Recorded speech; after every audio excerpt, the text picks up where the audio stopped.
కుదరదు అంటున్నారని వచ్చేసామండి. ఇక రాజమండ్రి పై నుంచి రైలు కింద నుంచి లండన్ నుంచి లడికిన రాత్రి వచ్చేసానండి.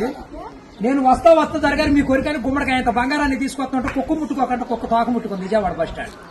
కుక్క తోక ముట్టుకున్న బంగారం మళ్ళీ మీరు ముట్టుకుంటారా లేదని 7 పాలాలు పెట్టించేసి ఏట్లో పడేపించానండి. 3 కోట్లు తీసుకెళ్లి మురికాలలో పడేశాను. మా ఇంట్లో కోట్లు కుక్కలు తింటుంటాయండి, లక్షలు లక్కలు తినేస్తుంటాయి, ఎలుకలు తినేసి చిల్లర చీమలు తినేసేస్తాయి. ఇక కాగితాలు కట్టుంటే కాగితాలు తీసుకెళ్లిపోతాం.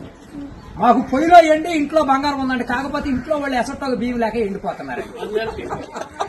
గురుగారు మీకు ఏమన్నా డబ్బుకి కానీ ధాన్యానికి కానీ ఏమన్నా లోటుగా ఉంటే మాకు కౌరు చేయండి, మేము పంపించేస్తాం. మా అడ్రస్ మండలం మతి యాగారం, దాని పక్కనే ఉండదండి, మల్లెడికి పక్కన పిల్లడికి మా ఊరు. దానికి మా అడ్రస్ కి సాయంకాలం ఉత్తరం రాసేసి పోస్ట్ లో అయిపోకుండా పొయ్యిలో వేసేయండి.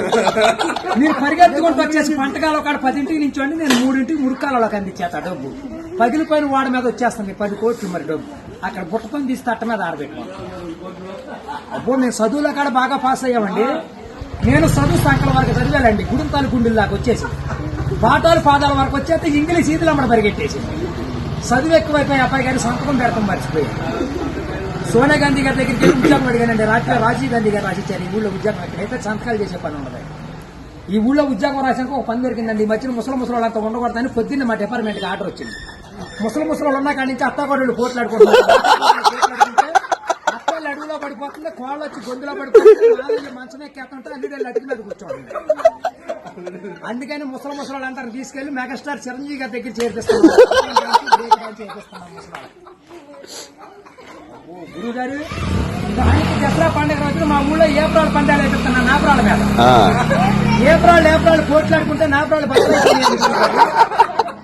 ఇప్పుడు సమరాత్రి గారు వెళ్ళి సౌండ్ చేస్తుంటే, మునసూపు గారు వెళ్ళి ముడేస్తుంటే, కర్ణం గారు వెళ్ళి కాగితాలు రాతుంటే, ప్రెసిడెంట్ గారు వెళ్ళి పెళ్లి చేసేస్తున్నారు. ఇప్పుడు ఆ పెళ్లి భోజనాలకు ఎక్కించుకురమ్మని మా ఇయ్యంకుల వారు ఊపిలేని విమానాన్ని పంపించారండి. విమానానికి ఊరు చివరికి వచ్చాక ఊపి ఎక్కిపోయి కృష్ణానదిలో పడిపోయింది. నేను వచ్చి మీ బాజార్లో పడిపోయింది. ఇవాళ ఛార్జీకి మీరు 500-600 ఇచ్చారంటే ఛార్జీ డబ్బులు పెట్టుకుని వెళ్ళి కాకినాడ వెళ్ళి కాఫీ తాగి అక్కడ మీ పేరు పేపర్లు వేసేస్తారు. ఈసారి గారు ఇప్పుడు రాబోయే కాలానికి కాబోయే సీఎం గారు మీ పేరు పేపర్లో వేపించేస్తానండి. ఈనాడు పేపర్లో వేపించానంటే ఆంధ్రజ్యోతులు అక్షరాలు లేకోకుండా వచ్చేస్తాను. చదువుకున్నోడు చదువుకోవచ్చు, చదువులేనోడు చదువు. దొరగారు మన ఊరంతా ఖాళీగా ఉందని సాయంకాలం మన ఊరు కాలువలో కరువు మీటింగ్ పెట్టిస్తున్నాం, మీరంతా కాడ వచ్చేయండి. ఇప్పుడు కాలువలో కరువు మీటింగ్ పెట్టించి నూతులో టిక్కెట్లు ఇప్పించి ఏట్లో సినిమా చూపించి బుడమేట్లో చూపిస్తున్నా బురకట్ట. అక్కడ నీటి మీద తామరాకులు వేసి తామరాకుల మీద కుర్చీలు వేసి కుర్చీల మీద కూర్చోబెట్టించి మనిషికి 50,000 లోన్ ఇప్పించారు. 50,000 లోన్ దొరగారు ఇప్పుడు మాకు 7 అంతస్తుల మేడ, 25 పాడిగేదలు, 10 మంది పాలేళ్లు, 7 దున్నపోతులు ఉంటాయండి మా ఇంట్లో. పొద్దున్నే లెగితే పాడిగేదలు పాలన్నీ పిండేసి పాలేళ్ళ పోసేస్తాం. దున్నపోతుల పాలు మా ఇంట్లో వాళ్ళకి ఎగజూరే కానీ ఎగజూరు ఉండదు. గురువు గారు మాకు వ్యవసాయం ఏమైనా తక్కువ ఉందనుకున్నారా? ఏట్లో 700 ఎకరాలు మాదేనండి. సముద్రంలో సగం ఆటా ఉంది.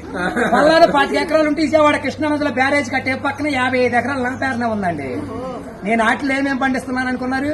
ఈ మధ్య జనాలంతా ఎక్కాలంటుంటే ఎక్కుళ్ళు వచ్చేస్తున్నాయి, బీబీట్లు తింటే సుఖర్లు వస్తున్నాయి, చిట్టిపోరు తింటే చిందులు వేస్తున్నారు, మగసిరులు తింటే మతులు పోతున్నాయి అని చెప్పి ఇప్పుడు నేను చీమలతో సముద్రం మధ్యని దున్నిచ్చి, నక్కలతో నాడు తెప్పించి, చుంచులతో ఊడిపించి, ఎలుకలతో కోపించి, కాకలతో కాటా పెట్టిస్తే ఎకరానికి 95 బత్తాలు పండుతున్నాయి తోకలేనట్టు. మీకేమన్నా కావాలి?